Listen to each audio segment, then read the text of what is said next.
Hey guys, how's it going? Absolutely Beast, bringing you a couple of games today on Call of Duty World War II. So this first game is on the London docks. I missed the loading screen. I started recording a little bit late, but yeah, so if you could excuse me for just 1 second, I think I have something in my throat.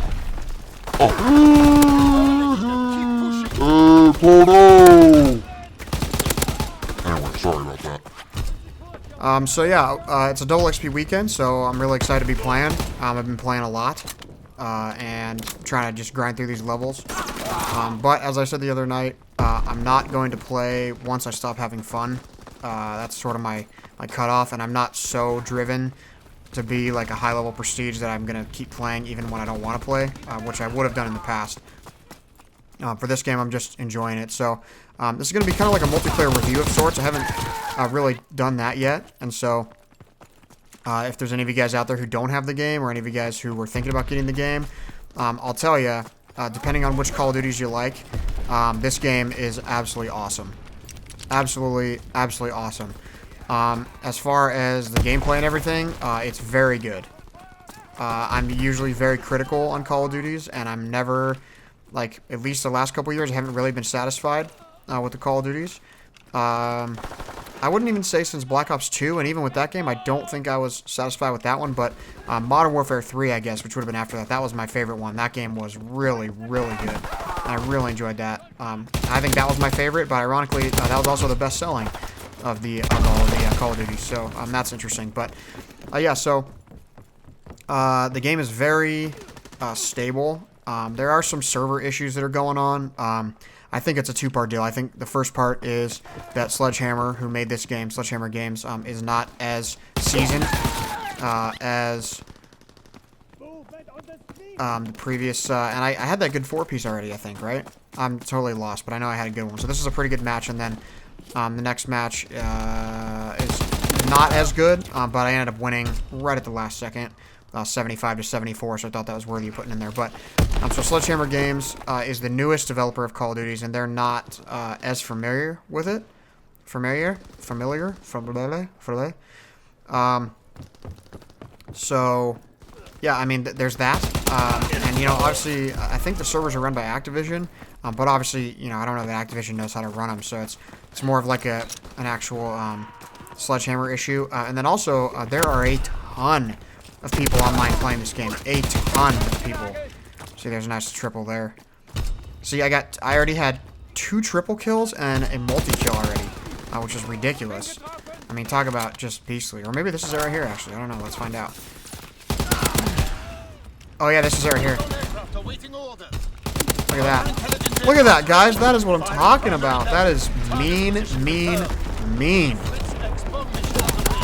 then I get a 5th one there. Man, I was just going off on those dudes right there. So yeah, I mean, and then I did a little teabag, just, you know, showing off. Yeah, I mean, so that, and then coupled with the fact that there are a lot more people playing this game. So, last year, Infinite Warfare, which was not well received, and people did not like that game. People did not like the space setting, they didn't like the advanced movement, they didn't want that game. Which, you know, the first thing to understand is that Infinity Ward would have been developing that game for years already. By the point they announced the trailer, and they got such negative feedback, the game would have already been in development for like a year and a half, at least. So there's no way for them to change the game at that point. So they were kind of locked in, and you have to understand that when they started the production process on that game, the advanced movement was where it was going. So they had just finished Ghosts, and Advanced Warfare came out, which was Sledgehammer's last game, who made this game. And at that time, it was all the rage. People were like, dude, this cool new movement system. People were jumping around, flying around. Black Ops 1, or excuse me, Black Ops 3 had already been developing that. So it was it was already set in stone. However, last year, with Infinite Warfare being pretty much a flop by all standards, as someone who's such a dedicated Call of Duty fan as myself, even though I purchased the full $100 edition of the game, I literally never installed any of the additional map packs. None of the DLC map packs that I installed, which was crazy to me. I actually just realized that the other day when I was moving over my games to my external hard drive so I could put them on the 1X. But, yeah, I mean, just the game was a flop by all standards. And Eric Hirschberg, the CEO of Activision, actually even said in his own right in its own way that the game was a disappointment. And he's like, he said, quote, it was clear to us for a portion of our fans that the space setting just didn't resonate. So they were very disappointed with the outlook.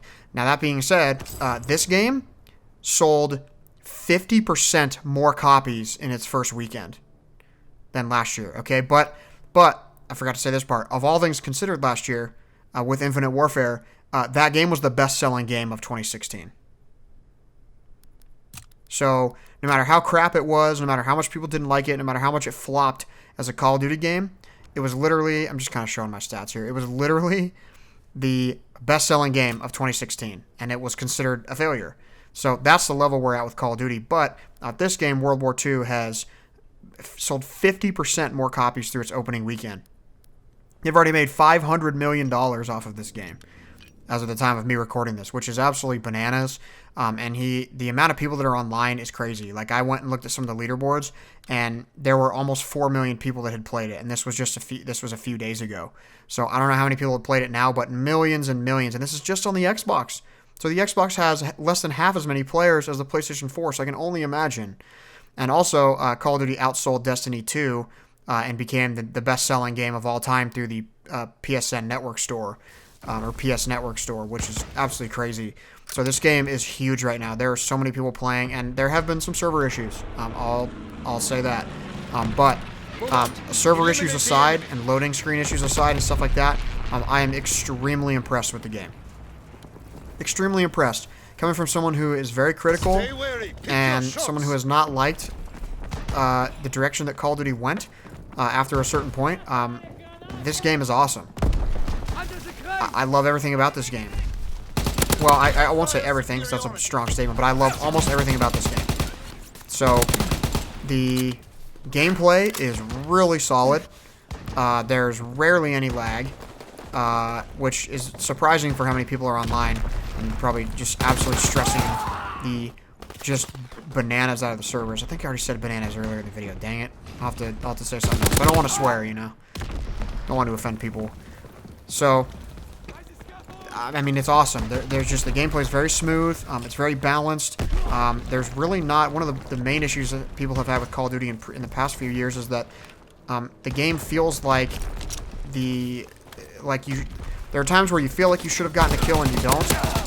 And there are times where you feel like you shouldn't have died and you do. And obviously that's going to be, everyone's going to think that, just like LeBron thinks he should get every foul call, and just like Tom Brady thinks he should get every roughing the passer call. I mean, of course, people who play this game religiously are going to feel like those things happen. But just in general, there was an overall sense. And right here, I see those two guys, but I decided to let them go. I thought I could have a better shot at them. And then one of those guys, I don't know what happened. I guess they both went the other way. I ended up outplaying myself here, which is never a good position to be in. But just like that, I mean, most people who play Call of Duty feel like they get ripped off a lot. But just in general, as someone who can say it objectively, who was very upset with the games and didn't play a lot of the games because of that, there were general reasons that you felt like that gunfights were not fair. That if you both saw each other at the same time, you'd lose, 2/3 of the time. And for someone who played years and years and years of Call of Duty and been playing Call of Duty for like 10 years, that's not a good feeling. And also, it's not a good feeling to be losing to people who shouldn't be beating you. And that's what's been happening the last few years with all this advanced movement, the jumping around, the wall running, the flying up, 30 feet up in the air and dropping on people's heads. I mean, all this kind of stuff has really highlighted the fact that they've really made the game easier for people who have not played it, and people who refuse to move to that style have just been left by the wayside. Now, that has all changed with this game. The gameplay is quick because the maps are fairly small, and they're designed that way. I've only been playing Team Deathmatch. I've decided that I'm pretty much not going to go into objective games. Maybe not for a while. Maybe by Christmas time I'll reevaluate and kind of see how things are going. But for now, oh man, Christmas noobs! I'm just now remembering. Oh, dudes, I'm so pumped right now. I can't even tell you right now. I totally forgot about Christmas noobs. For those of you who don't know, Christmas noobs, everybody who get the game on Christmas Day, you get on a Christmas Day, and it's basically like free kills for actually really all the way through New Year's, like everybody's on playing and everybody sucks. And if you've been playing for 6 weeks and you've got the game down, oh, I'm so excited. I can't even believe it. I forgot until literally just now doing this voiceover. So, but yeah, just sticking to team deathmatch. So the games are, you know, they're not really super fast paced, but it's slow enough that you don't feel overwhelmed. You don't feel like you can't breathe and it's like stifling. But also, the gameplay is quick enough that it keeps it interesting. And the maps are designed pretty small. Most of the maps are pretty tiny. And there's, you know, it's just sort of the traditional 3-lane setup, so that, you know, everybody's sort of funneled in the same kind of few directions, and there's really only a few areas you can go. So the action is never, you know, far away. But other than that, it's very balanced. The guns are all pretty balanced. They just did a patch, which I'll actually read to you real quick, because I already had it on my phone. Let's see. So, oops, I just went away with this. So they buffed a couple of weapons, and they nerfed a couple of it. So they buffed the toggle action shotgun. They increased the damage at extremely close range of the Bren, which is an LMG. They increased the damage per shot. And then the LMG bipod, which is one of the perks you get from using a different class, they sped up the ADS time, you know, aim down sight time when in that stance. So they nerfed the BAR, which was my gun of choice. That's why you see me using the FG right now. I've been using the bar all day, but it just kind of hasn't quite been doing it for me, so I'm just mixing it up. They also nerfed the STG. In the bar, sorry, they decreased the fire rate and they widened the hipfire spread. STG 44, they widened the hipfire spread. That's my other gun that I love, my other go-to. And then the FG42, which is my other go-to, they increased the recoil and they widened the hipfire spread. So they nerfed all three of the guns that I'm familiar with and comfortable with and love to use. They also nerfed the machine pistol. They decreased the damage. That's an auto pistol. And then the sniper class, they decreased, they fixed a bug where the sniper would zoom to exact center, basically causing all sorts of quick scoping, which, by the way, didn't fix anything. There's still a ton of quick scoping. It's still just as bad as it was before, which is very interesting. So they also just fixed some connectivity issues, deranking issues, an issue with an infinite loading screen, stability improvements to the leaderboards, loading optimizations. They increased some stuff for split screen. They added a new inventory star, which is like the new star. And they changed a couple different perks. They allowed, they did some weapon tuning, changed a few things. So, all in all, they've already done a big update. It's a 1 gigabyte update, and they already did a bunch of updating, a bunch of rebalancing, which is promising in some sense, but also a little bit disheartening in another. Like, the game's only been out for not even 7 days, and they're already listening to the community. It's like, oh, we all hate this gun. Like, no one even, people weren't even using the bar. And the only reason people were using the FG42 is because it was a default class gun, and you don't unlock it till 45. And it's just, it was weird. So, but all in all, there's a lot of new features. There's a lot of new, there's no perks anymore. The system is you get like a basic training, which there's a lot of those actually. There's probably like 15 or 20 of them. And they all give you different, maybe 15.